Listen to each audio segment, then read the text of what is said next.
أعوذ بالله من الشيطان الرجيم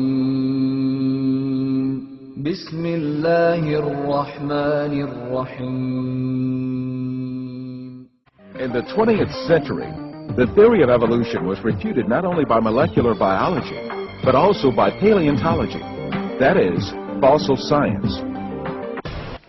You may be surprised to know that the fundamental assumptions upon which evolutionary thinking is based are not at all confirmed by paleontology.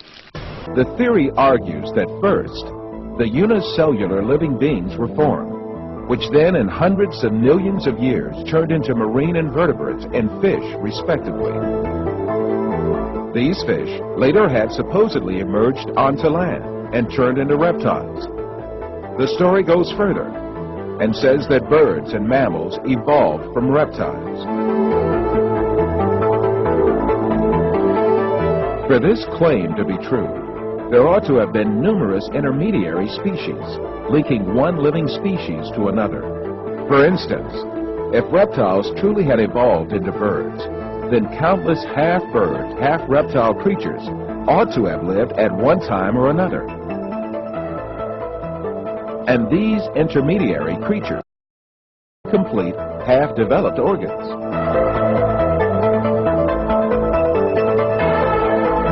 Darwin called these hypothetical creatures transitional forms. He knew that in order to support his theory, the remains of such intermediate forms had to be found in the fossil record. The fact is that after nearly 2 centuries of intense research, the paleontological evidence for evolutionary theory is not only rare, but highly questionable. The point is that if evolution had really happened, the evidence would be in great abundance and incontestable. The museums would be overflowing with fossils, clearly documenting the transitions between the various biological groups. Yet there are none. Moreover, there is no indication that the situation will change in the future. Those very few fossils which are claimed to show some kind of evolutionary link, such as the amphibians Ichthyostica and Simoria, the reptile Propenognathus, the bird Archaeopteryx, and the Australopithecine ape called Homo habilis, are very far from conclusive. There have been a few fossils that were touted as transitional forms by evolutionists, but later turned out to be nothing of the sort. One of the most important of these alleged transitional forms was the fossil of a fish called a coelacanth. For years, evolutionists claimed that this creature, which was only known in the fossil record, had characteristics similar to those of land-dwelling animals. It had, they argued, primitive legs and a primitive lung. These evolutionists' claims about the coelacanth were advanced as a scientific fact, and imaginary drawings picturing the animal crawling onto land from water made their way even to textbooks. It came as a great shock to evolutionists when a living example of the supposedly extinct coelacanth was caught in the Indian Ocean in 1938. It was then seen that the fish was no different from the fish of our day. Contrary to the claims of evolutionists, coelacanths had neither legs nor primitive lungs. What was worse, the coelacanth, supposedly a creature readying itself to make the leap from sea to land, was in reality a fish that lived only in the deep waters of the oceans, never approaching to within 180 meters of the surface.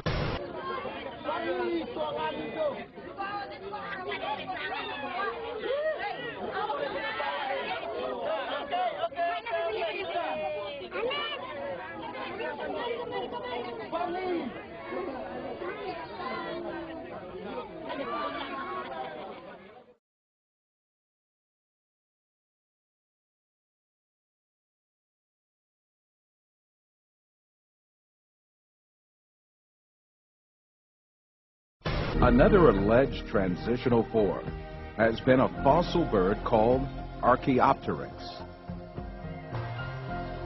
For decades, evolutionists argued that this creature was an intermediary between reptiles and birds.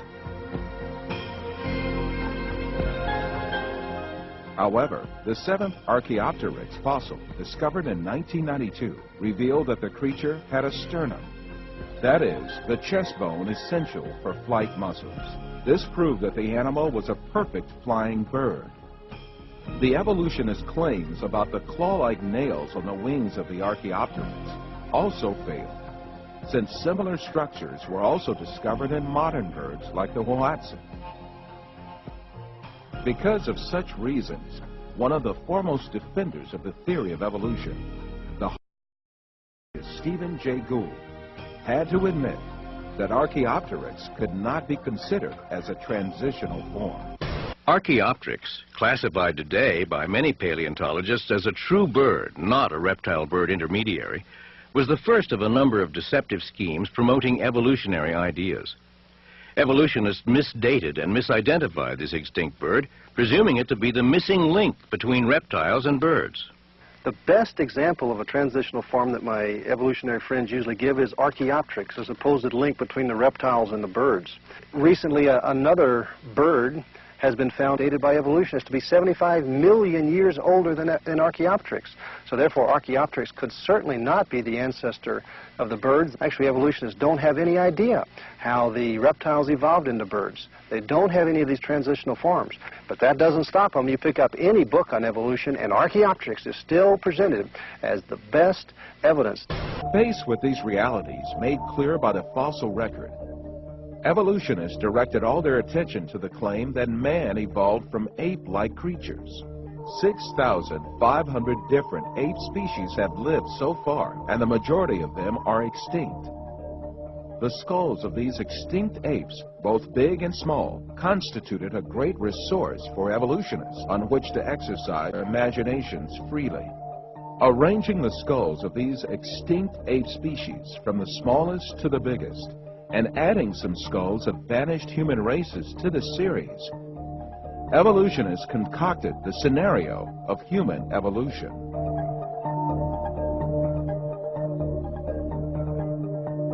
The most important role of this scenario is given to the extinct ape species called Australopithecus. I have been investigating the so-called missing link between man and ape for many years, and I have found that every single one of them simply is no link whatsoever. For example, Australopithecus, the skeleton of Lucy, this really consists only of a 40% skeleton of a not very large ape, and they have not got any evidence that it ever walked upright in any of the bones that they have found of that skeleton. The interesting thing about that is that Lucy is shown as being distinctly human-like. She's very erect in her posture, she's got human-like hands, human-like feet.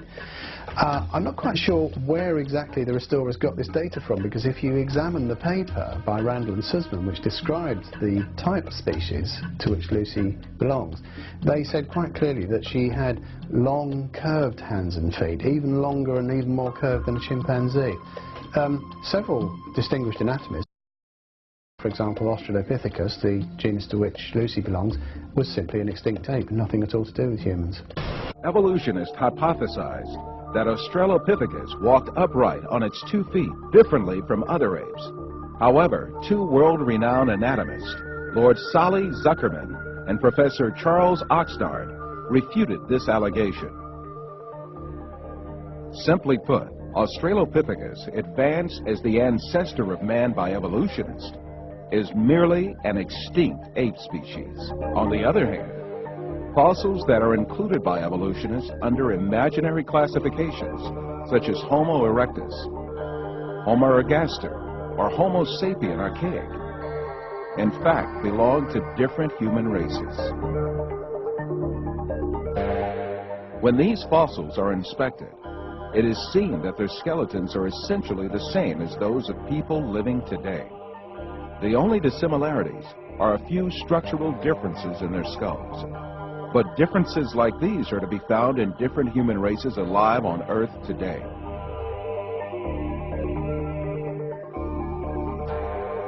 The famous evolutionist paleontologist Richard Leakey admits that the difference between the skulls classified as Homo erectus and those of modern men is only racial. These differences are probably no more pronounced than we see today between the separate geographical races of modern humans.